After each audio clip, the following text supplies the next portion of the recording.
This was supposed to be a different video.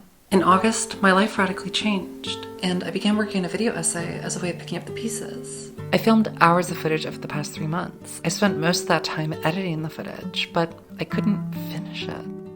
I was going through something, and I thought that if I recorded my feelings as they happened, by the time the video was done, they would make sense. But they don't, and the video doesn't. And I can't release a video that doesn't. Sometimes when things fall apart, they just fall apart, and words feel pointless. And there isn't always a neat way to wrap it up, a way to find closure. Making art has always been a way that I've coped, tried to explain the unexplainable. But this time, I just couldn't. And so this video isn't that. It's about trying, failing, and what's happened instead.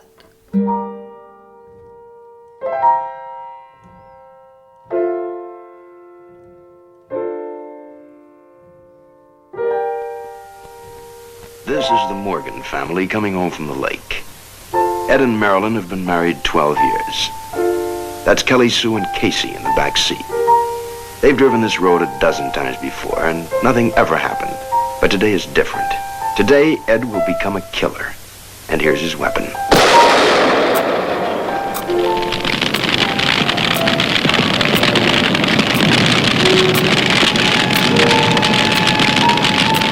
Good old Ed Morgan. A mighty careful man in his own home.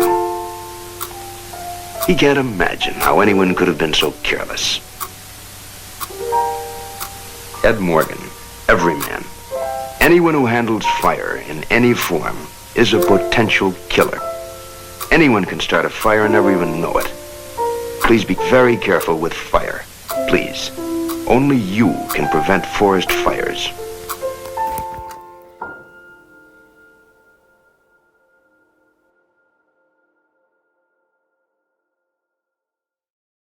In mid-August, I called the Berlin crisis line. I was not doing well, and I was trying to check myself into a hospital. I'm not really interested in explaining what happened to me, just that it did, and it did multiple times.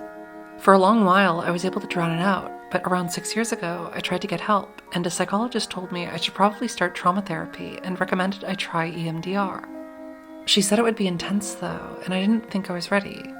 I knew it was a problem, but I also knew I had to get sober somehow, and I was pretty deep in denial about needing to transition. So I focused on those things instead, and I've gotten to know myself a lot better over the past few years. Though I'd have the occasional sleepless night and flashback, I learned how to navigate my life to avoid them as much as possible. But then things changed. After a few months of increasing insomnia, flashbacks, and anxiety, my husband John moved to Berlin to be with me in August, and after 7 years of long distance, we finally had the life we'd been working towards for so long. And then it seems like my body finally gave up on repressing the pain it had been holding. One night after a failed attempt at sex, I was crying, and John suggested now that he's here to support me in person, maybe it was finally time to get help. So I tried, and things got worse. I was plagued by flashbacks almost every waking moment, and I kept losing more and more sleep. Existence felt like punishment, and when I realized how dark things were getting, I called the crisis line and tried to check myself into a hospital. But in an overwhelmed healthcare system, there was no room for me unless I had plans to harm myself. And from what I understood, even then I would get stabilizing meds, but not the long-term trauma therapy I was told I needed. I called over 100 therapists in Berlin and the surrounding area. No one had availability, and only one had a waiting list. I didn't have money to pay privately, so I tried to build as good of a support network as I could and work many different angles to find immediate support while searching for a long-term plan. I ended up getting in with a psychiatrist who was able to prescribe me sleep meds, and I started getting more reliable rest despite the flashbacks. And then I was on TV. Ich heiße Marlene. Ich komme aus Berlin. It couldn't have been a more interesting time in my life to be on The Voice of Germany, but sometimes things just work out that way. And last year when I applied on a whim, I had no idea that not only would I be cast on the show, but I would make it to the second round, doing those one-woman duet things I've become known for on TikTok. It's one guy, isn't it? Sweet dreams till sunbeams find Dreams that leave a word. I'm confused. And when the show started airing and I found out how to monetize my TikTok, I started making videos like my life depended on it because honestly, it kind of felt like it did. I wanted to save up money so I could eventually get the help that I needed. So I worked at like a full-time job while also picking up side gigs and trying and failing to make a video essay about my ongoing mental health crisis. I already had a following as a German TikToker before the show, but my reach got larger when I became one of the fan favorites, at least on TikTok. I mean, don't get me wrong, I'm a D-list TikToker. I'm not a big fish in the pond, and German TV isn't the biggest pond anyway, but it is something in Berlin. And since I've always loved and wanted to find a way to get into German pop music, I started rolling with it, and I still am. If I couldn't control my life, I could at least write songs about it. Ich weiß nicht, ob du's verstehen wirst, warum ich ging, warum ich sing, das ganze Ding. And as I started getting recognized more often in public, threats became more real. And though many people who I met were totally excited to see me and really grateful that there was an out trans woman on television, others would send me transphobic messages and also send to me like where my location was and then say, next time I see you, I'm gonna hurt you. And while I was already struggling with being a person and finding help, it was fucking distressing to be scrutinized in that way. But I had to keep going. I needed to keep going because I wanted to get better. But instead, I just got tired.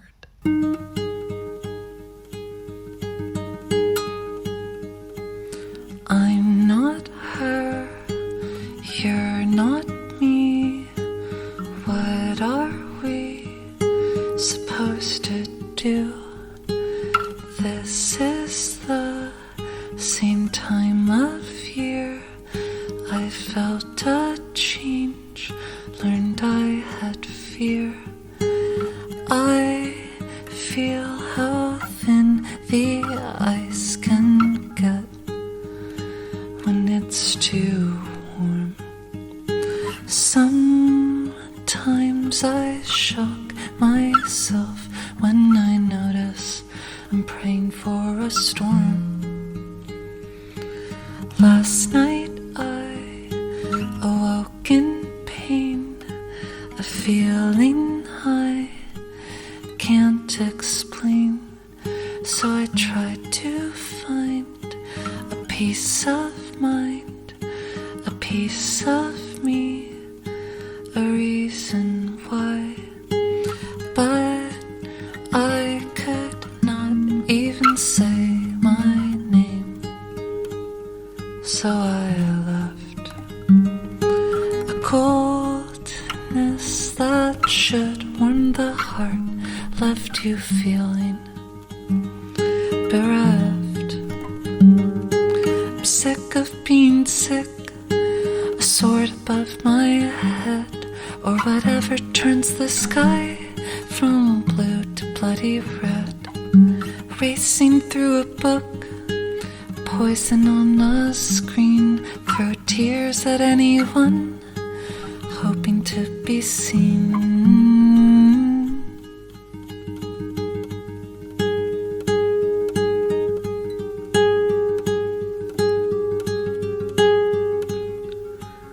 I'm not her, you're not me. What are we going to do?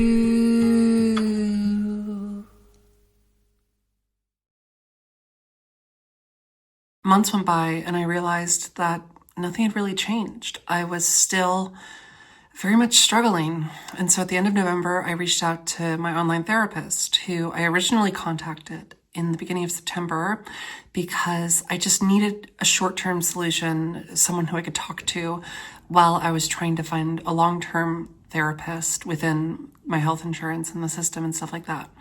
So I started seeing this woman, and after 2 sessions though, I ghosted her because I was just so fucking overwhelmed at having to do this humiliating search within the healthcare system while also making sure my personal life didn't completely fall apart while also working, and to open myself up to someone to show them this gaping hole in my soul. It was too much and I couldn't, so I didn't. And at the end of November, I realized, okay, nothing's really changed. I really have to commit myself to getting better if that is my goal. So I wrote her and I was like, hey, I'm sorry for dropping off for a bit. Can we meet next week? And she thankfully was like, no problem, I understand, sure thing. And then the following week, as soon as I logged on to the video chat, I felt like I just couldn't do it. And after a few minutes, I was like, I'm sorry, I'll pay the bill, but I can't do this. I have to go. And I was holding back tears and I hung up. And afterwards, I was talking to John about it because he was like, why couldn't you do it? Like, what was going on? And I couldn't really describe it until I realized that I'd been doing all of these experiences in English, the language that these horrible things happened in. And when I speak German, I feel like it's easier to talk about them. It feels like I have more distance and I'm able to more objectively look at my emotions and my memories and stuff like that. And when I realized that, I was like, oh, maybe I should really be committed to finding someone who I can do this in German with. And that day, I'd gotten an email. I recently got a job working on like a music theater piece, and I was told that we would get paid the first part of the money in early December. So I thought, okay, maybe it's time. Like, maybe I just have to do it and hope for the best. And so I called a private EMDR therapist and I made an appointment. And then a new fear was unlocked, because I think after spending basically my entire life trying to so desperately close this like gaping wound and prevent it from seeping out into every other aspect of my life, I kind of was at this point where I was like, okay, I need to get better. I want to get better. But in order to heal, I think I have to look at this more head on and sort of open it up again. And that was really scary. But it isn't necessarily a feeling that is entirely new to me, because I feel like my transition has been sort of like that. I've talked before about how at the beginning of my transition, it felt like I was renovating a house, but then I pulled open the floorboards and saw that it was infested with roaches. And that pretty much describes it, because it was like, okay, in order to fix this insecurity I have to sort of look at it and examine it. And I found that it went a lot deeper than I thought. Finding out who I really am after spending my whole life not knowing meant consciously trying new things while also paying attention to where my body felt when I didn't think about where it was falling. Making an effort to move forward while also giving myself room to fall back. And almost 3 years later, I've tried so many things that have taken my body, my voice, and my expression to new limits, but all while slowly listening to where I wanted to go when I wasn't thinking about it. In October, John and I had sex for the first time since my surgery, like vaginal, penetrative sex. And after, I started tearing up. It was a complicated feeling. I had spent my whole life imagining what that felt like. Even before transition, my sex life always seemed like a compromise for not being able to do missionary, and I was constantly trying to replicate it. And then when I began transitioning, I started not viewing my sex life as a compromise, but as a goal I was working towards. And so to feel that for the first time, something I'd imagined and wanted, but never really felt, it was affirming in a way I didn't even know was possible. At the same time, though, it felt like the end of an era. I think wanting things you don't have is just an inherent part of human experience. That tension is what makes me feel alive. So to finally reach closure on such a big part of that was complicated.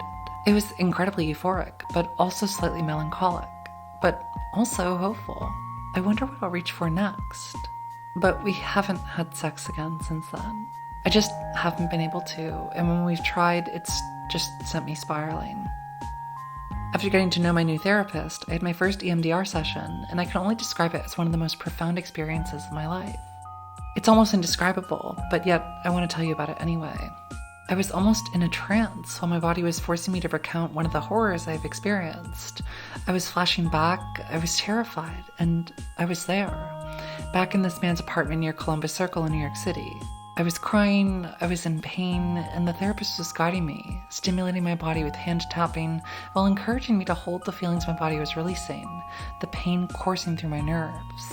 But then it felt like something had changed, and after the hour-and-a-half session was done, I felt cleansed in a way I never had before. It felt like for the first time in my life, I could talk about this horrible memory, but leave it as a memory.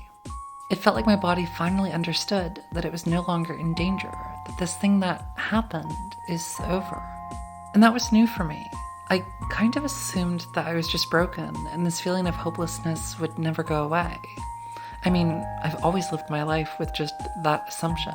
So I was completely surprised to see a distant shimmer, proof that there was another way to be.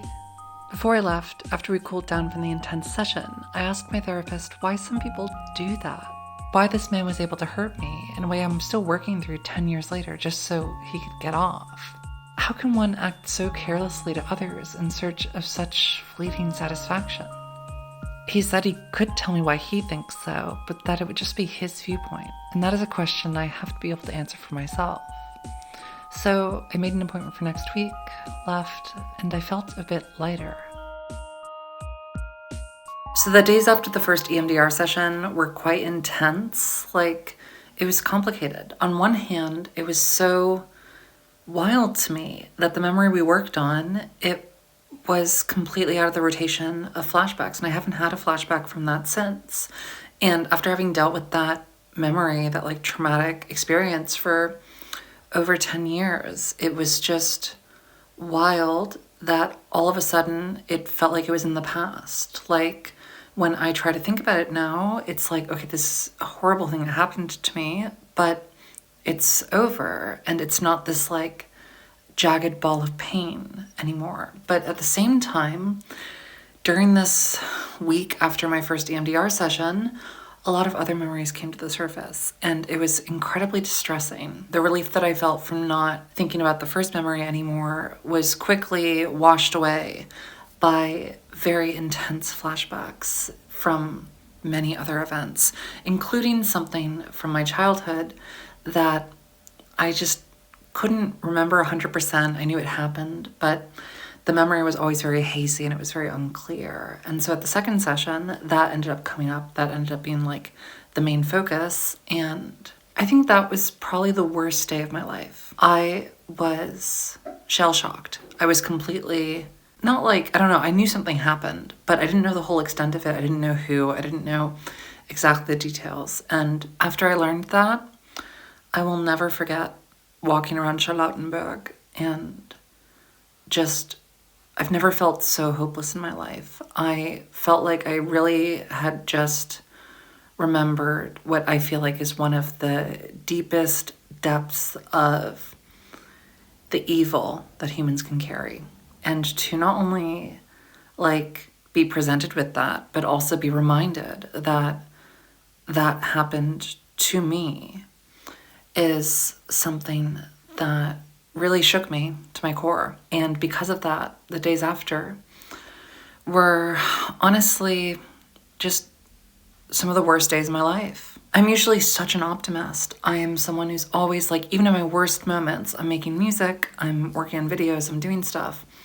And after this experience, after learning the whole extent of this, my view of life was challenged. It was hard to get out of bed.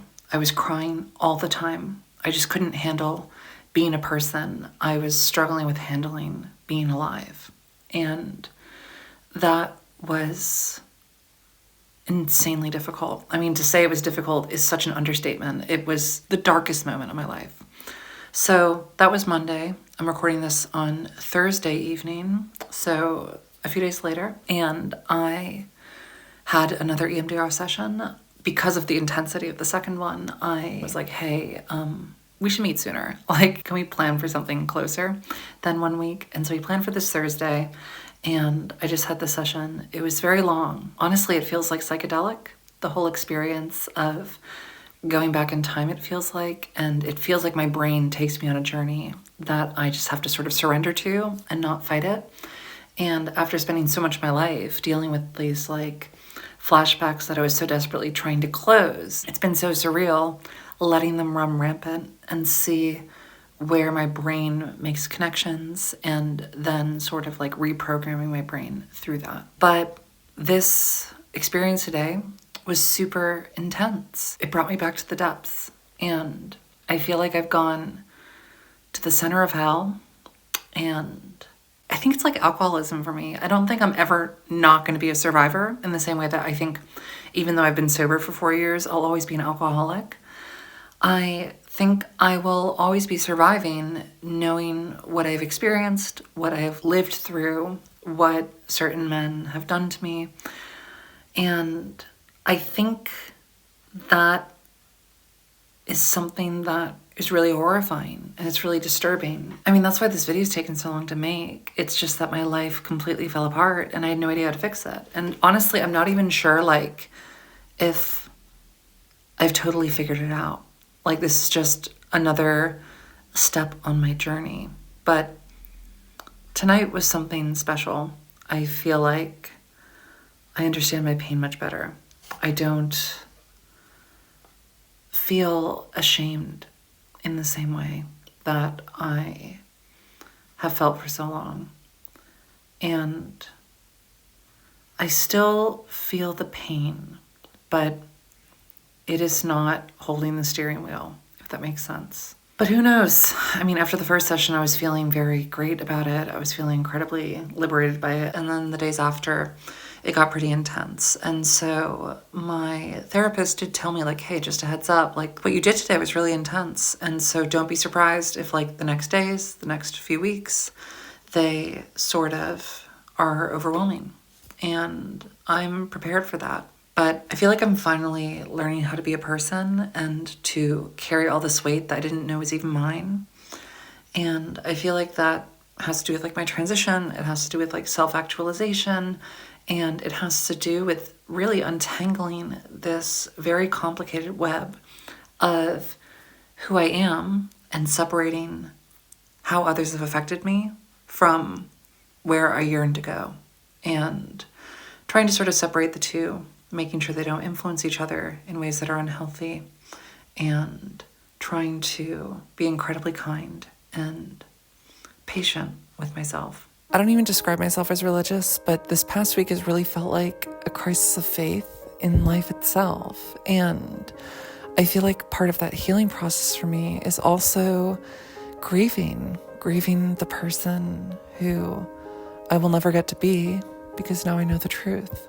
And that is really upsetting. It's like a really heavy weight to carry, but I'm finding my balance. And honestly, I'm starting to think that some horrors can only be lived through, not understood.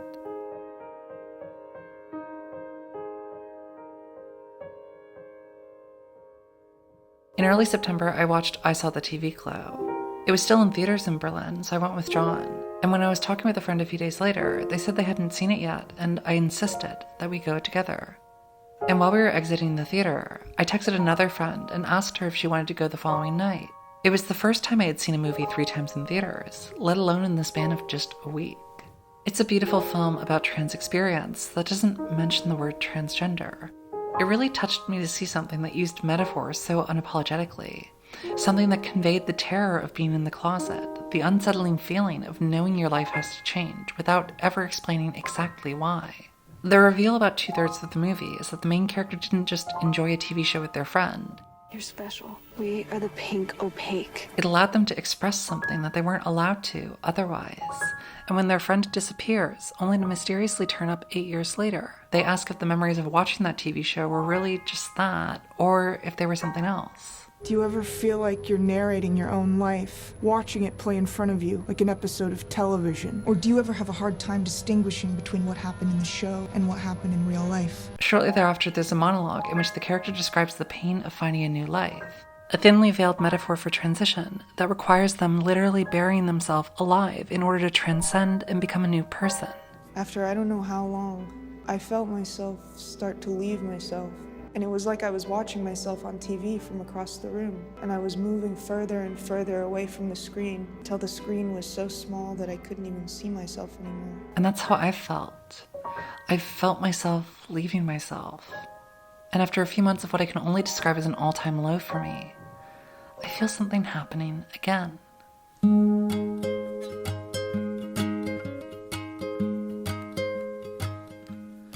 I'm sure one day you'll touch me again. I just can't promise when.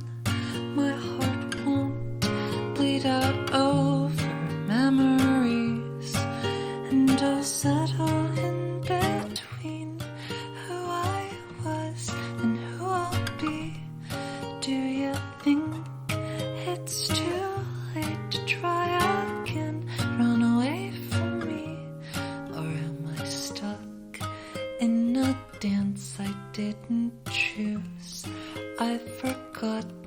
how to move. So I'll feel the wind, then watch the leaves, see what they do. Something that could show me anything, or just a sign how to carry all this weight I didn't know was even mine. I don't think I'm feeling too well. I feel myself leaving myself, but I don't think I'm going too far. Nothing that can't be said with this guitar.